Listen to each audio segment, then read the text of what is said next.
Hey everybody, welcome back to the channel. I'm Joe Parker at Berkshire Hathaway Real Estate, the Santa Barbara Group.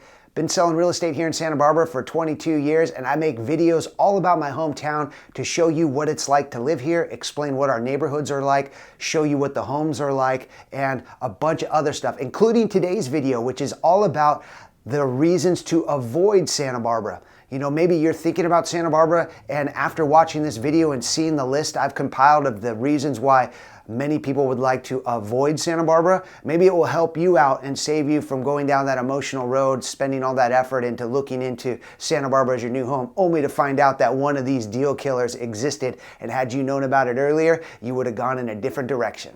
So without any further ado, I'm gonna pull back the curtain and share with you all the things that most people keep secret about Santa Barbara. Not all of these, some of these are pretty well known, but some of these are a little bit far out there, including number one. I wanted to start with something really obscure: random DUI checkpoints. Now, I'm not condoning driving under the influence. It's definitely wrong. I don't do it. But I also think it's kind of weird, and I don't know if they do this in all towns, but in Santa Barbara, they do mobilize random DUI checkpoints at different locations, usually in the wee hours of the night from like midnight to 2, and they'll pinch down traffic to make people go through and ask for ID, give a little check to see if they see any signs of someone driving under the influence. I get it, they're trying to keep the community safer, and that's a great thing. I do not like to have drunk drivers on the road, but at the same time, I'm not sure if this whole random DUI checkpoint is the way to deal with the problem. Number two, natural disasters. Now, most of you, if you're thinking about Santa Barbara, are familiar with the fact that Santa Barbara has had its share of wildfires. It's also had earthquakes, and most recently, a really devastating mud flow, a debris flow that was kind of a piggyback to a fire. So kind of two disasters stacking up on top of each other. So it's not like Santa Barbara is a rolling disaster area. Every area in the country, or in the world for that matter, has their own natural disasters they have to contend with. What we're dealing with here in Santa Barbara, as I mentioned, wildfires. That's probably the number one concern. Santa Barbara has got a lot of mountain area that's covered in chaparral and trees and oaks and all this wonderful stuff, but it's also can be very flammable, especially during the summer and fall months when we're getting those sundowner winds, and the Santa Ana winds are blowing offshore. So that's coming from inland to the ocean, blowing super strong and super hot. Those could fan fire conditions and make one spark turn into a full-on firestorm. So something to consider if you're worried about fires. Maybe Santa Barbara's not the place for you. Also, if you're worried about earthquakes, it could be a place to skip. We do have several faults, including the San Andreas Fault that runs really close here to Santa Barbara. We haven't had a major earthquake in a long time. It's been about 100 years. So I don't know if that means we're due for one or if things have mellowed out, but it was quite devastating when it did happen, and that's what shaped the town of Santa Barbara as we know it today. This Spanish style red tile roof, white stucco facades. This whole theme was kind of curated after a majority of the town was destroyed in an earthquake. So it also upgraded the building codes and whatnot to make it so that the buildings are safer in the event of an earthquake. But that is definitely part of the natural disaster watch list that I wanted to put on this video. And finally, the mud flows. So the Thomas Fire burned through the hills of Montecito, took away all the plants and whatnot that was holding the hill up. And then we had this freak storm come through and drop a ton of rain at once right on the hills of Montecito, which caused the whole mountain to come down and run through the streets all the way to the ocean. It was a huge tragedy. About 10% of the properties in Montecito were affected. 26, I believe it was 26 lives lost. Tremendous, huge disaster. So that's a one-off rare event. I think it's more common we'll see fires and earthquakes than more mud flows, but it can happen, especially as those hills get stripped away by the fires. Number three, risk of drought. So for a long time, we've been in drought conditions here in Santa Barbara. We actually climbed out of it last winter because we had a ton of rain, but prior to that, we were in drought conditions. At different scales, different levels of droughts get declared in Santa Barbara, and I imagine other communities that deal with this, depending on how our water supply is. And our main water supply is from Cachuma Lake over the mountains of Santa Barbara. So when that gets low, we're looking around going, okay, where are we going to get our water from? And the community or the municipalities are issuing mandatory restrictions on what you could water, what you could use water for, and changing the costs of water. So as we get into these drought conditions, your cost of water could go up. You could be limited on what you could use water for. Things like washing your car at home or watering your lawn become restricted. And if it gets super bad, they even stop issuing water meters to new builds. So if you've got a vacant piece of land and we're in a severe drought, you may be having to wait it out before you could get a water meter to add to that property in order to build on it. So definitely something that comes and goes. One thing the city of Santa Barbara has done to mitigate this is they developed a desalination plant that is online now, and that's increasing the capacity of desalinated water that's coming into our system to be used. So that's going to be an extra little safety net for when we get into drought times and Cachuma gets low. We'll have that desalination plant supplying us water as well. Number 4, we only have one way in and out, basically, the 101 freeway. So if you look at Santa Barbara, pull back from kind of like an aerial view of it, it's almost in the shape of, let's say, like lips. You know, it pinches off up at Goleta and pinches off down in Carpinteria. And in between, we've got this community, right? And it's in and out through the 101 freeway. So when the 101 is congested or down, we got major problems. I remember, it must have been about 15 years ago now, there was a huge storm that it was a mud flow again at that time down in La Conchita, went across the 101 freeway and completely shut it down. And for about 5 days, the only way to get into Santa Barbara from down south was to take the 5 all the way up through, like, I think up by Bakersfield, and then circle back down and come down the 101 from up north, which, you know, maybe added 4 hours to your trip to get into Santa Barbara. So we're vulnerable in that way with the one-way in and out. I mean, it adds to the mystique and beauty and charm and uniqueness of Santa Barbara, but it also makes it a little bit vulnerable. When those things go down, you understand about how much of an island we are here in Santa Barbara and how vulnerable we are for ingress and egress if that 101 is damaged or down for some natural disaster reason. We do deal with traffic on it because of construction. They've been widening it over the last like 20 years. Big project. So that does cause some congestion and traffic, but mostly the normal commute, the normal volume can handle it. Number 5, avoid Santa Barbara if you can't handle these skewed demographics. And what do I mean by skewed demographics? Well, Santa Barbara has a ton of really rich people, and there are also a lot of really poor people. You know, it's really shocking when I'm a realtor going into some of the homes and seeing the vast different living conditions here in Santa Barbara. You've got a lot of original families or people stacked up like 3 families in one little home, and then you have one family or a couple living in a 10,000 square foot estate. So on a human level, it can feel a little bit sickening to see this disconnect of the haves and have-nots. And I think Santa Barbara has it really polarized because the middle class finds it very difficult to live here. It's gotten harder and harder to make ends meet from a middle class perspective and live in Santa Barbara. So what happens is the middle class tends to move out, and we're left with the people that are hanging on just because this is where they're at and they're managing to get it done, and they're living, you know, month to month, paycheck to paycheck. They're on maybe government assistance. And then you also have these really rich people. Now, I'm kind of exaggerating it a little bit. It's not really as bad as only those 2 classes, but it's definitely something palatable within the community that you could notice, and that that disconnect between the haves and have-not may cause a little you know, irritation or negative feelings for somebody. So if you're sensitive to that, you may want to consider a different location. Reason number 6 to avoid Santa Barbara: the June gloom or May gray phenomenon. Our weather in the summertime actually gets cooler, and we get less sunshine because of the May gray phenomenon. It gets really hot inland, which causes the ocean to create a overcast cloud bank. It's kind of like high fog, not down where you can't see, but it's up above, to where you can't see the sun anymore, you can't see the blue sky. And this will last usually until the afternoon. So typical summer day in Santa Barbara, gray like Seattle outside, and then in the afternoon it burns off.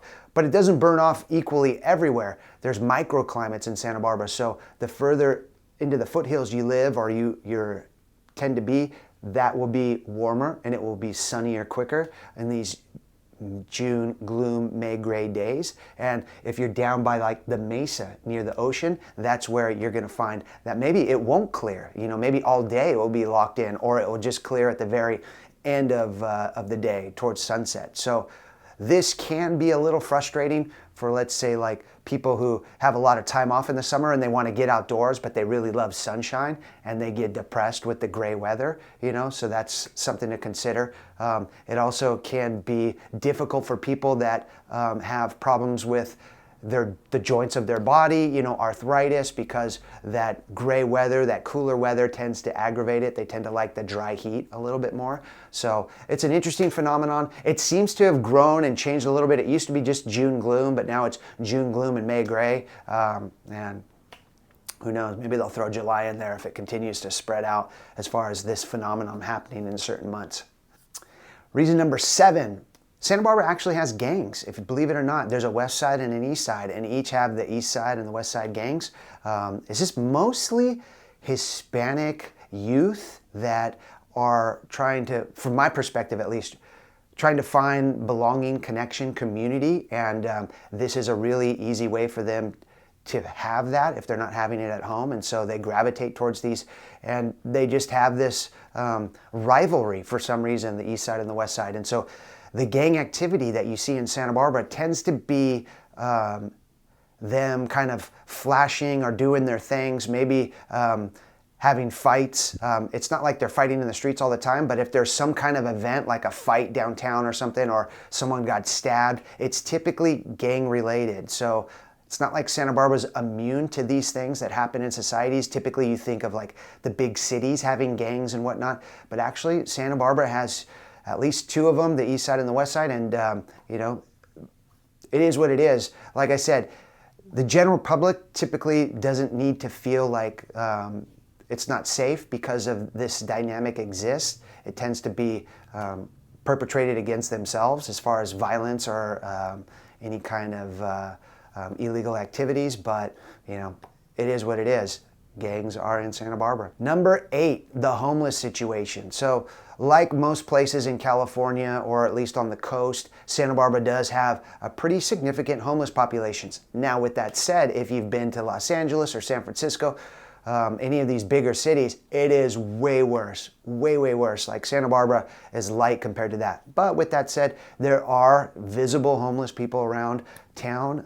There's panhandling that happens. Some of them do get aggressive. I see a lot of people complaining about walking around downtown and being hassled by them. I go downtown. I typically don't feel hassled by them. I do notice them, and depending on my mood, I have different reactions towards it. Usually pretty empathetic, but some of them do seem like they're sort of dirt bags, you know, like they're just got bad attitudes and, you know, not really feeling motivated to help themselves or anything. But others, you know, you could definitely tell like there's a need there and you want to reach out and help. And one thing I love about Santa Barbara is that they actually are taking steps to try to help this situation in our community by building these communities of tiny homes, these transitional homes where you have to drug test to get inside them and apply and everything. And then once you're there, they have resources to get them plugged back into momentum of building their life back up, of independence and being housed and everything. And so they have opened up one downtown, I think like a dozen homes, tiny homes, and then they're about to open another or build another one in Nolita,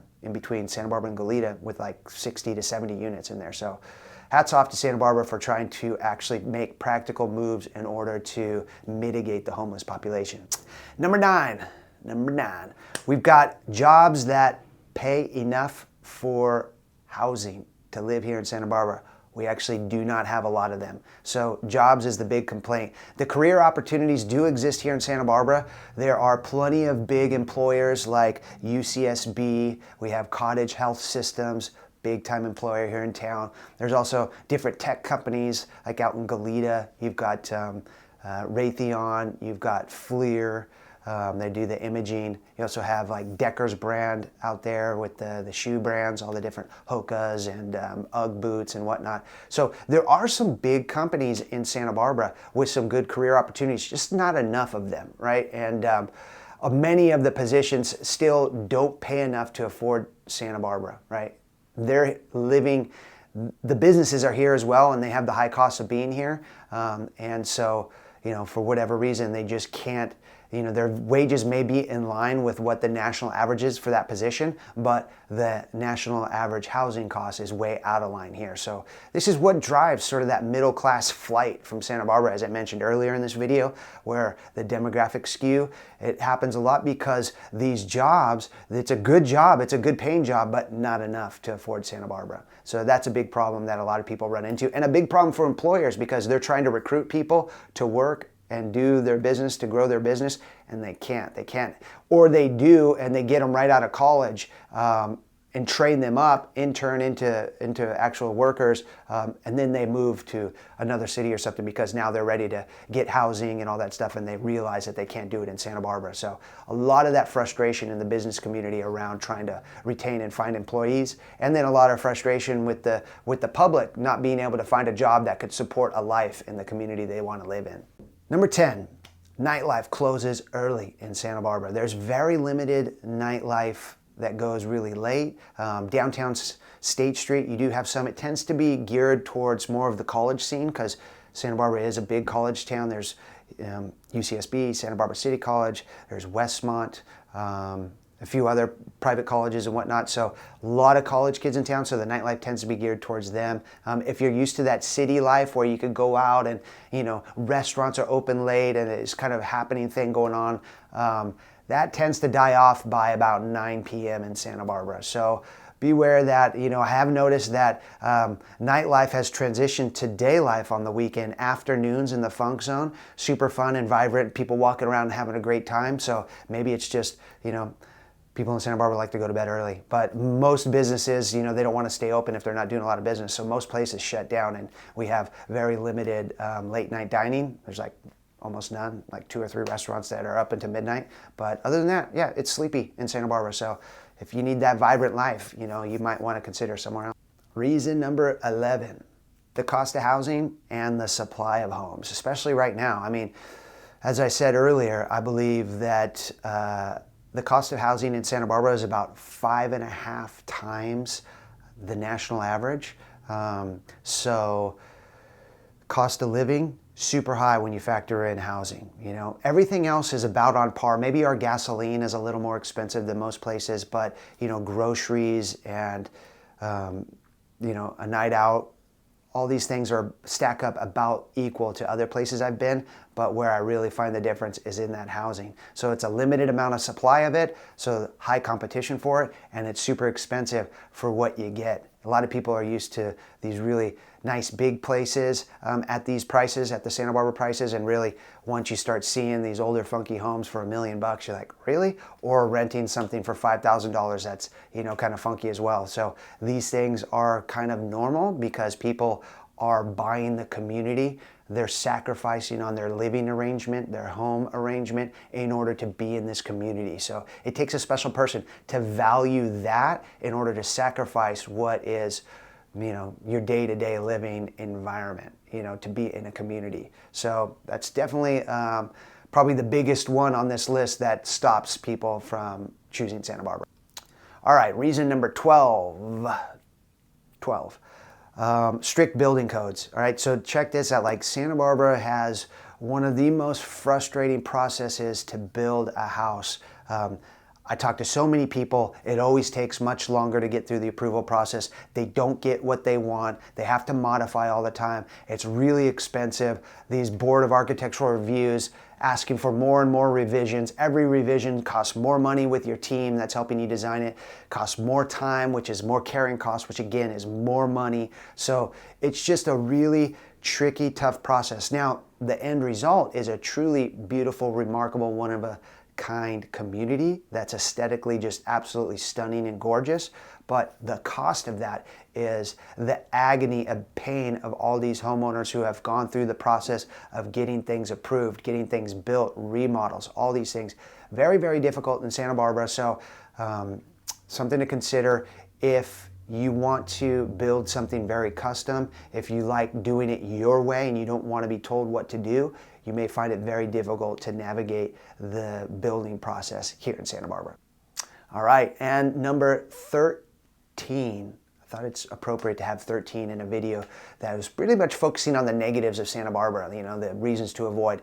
And my 13th reason to avoid Santa Barbara is sometimes feeling of isolation. Now, Santa Barbara is a very friendly community, but at the same time, I find it to be a little bit, people are in their own worlds, in their own circle. Like, they'll be friendly and nice to you, but might not invite you into the fold, you know, that's kind of cliquey and bubbly. And then also you get a lot of beautiful locations that are up in the foothills and somewhat isolated as well. So there's plenty of neighborhoods you could get into that aren't the traditional neighborhood where you're going to be bumping into your neighbors all the time. So as a new person to Santa Barbara, it can be tricky to break into the community and find your people, you know, find what you love to do and the people that will support you in that and people you can engage with, right? So that could be tricky for people moving to Santa Barbara. Now, there are resources here in town like the Newcomers Club, which is really awesome, that you could join and have some social interaction and find like-minded people who are interested in the same activities and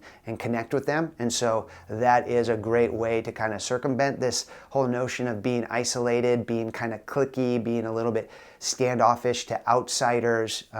You know, you get a lot of that local community who feel like Santa Barbara's ruined, all these outsiders have come, and, you know, maybe true, maybe not, I don't know. I don't really feel it's that way, and I'm a local, but I have seen the changes, but it just could be my way of thinking where I don't tend to really dwell on the negative changes in life, whereas a lot of locals are just like, oh, this town has gone to hell, and, you know, it's turned into Orange County or LA, and so that's not really my take on it, but it's a valid argument. I could see some of the reasons. I mean, it's definitely transitioned a lot, especially since COVID. There's been a ton of interest in moving into this area, so a lot of the people with the cash, bringing their cash and sinking it into Santa Barbara real estate, which is bolstering up the market, keeping it protected from falling like other communities have started to do, but at the same time, it also just adds to that negative of unaffordable housing because they're willing to just drop their cash into it and let it sit there as if it's in some kind of investment, which it really is. You know, Santa Barbara is probably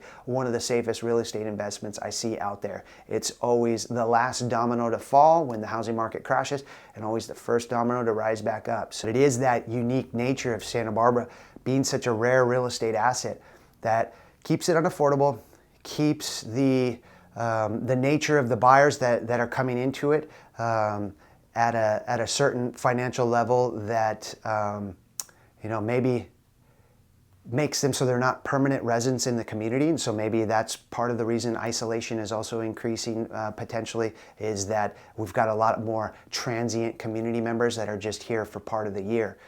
So I don't know exactly what it is, but you do have to put some effort, I think, to get out there and meet people. And it is a really, really small town. So once you do start meeting people,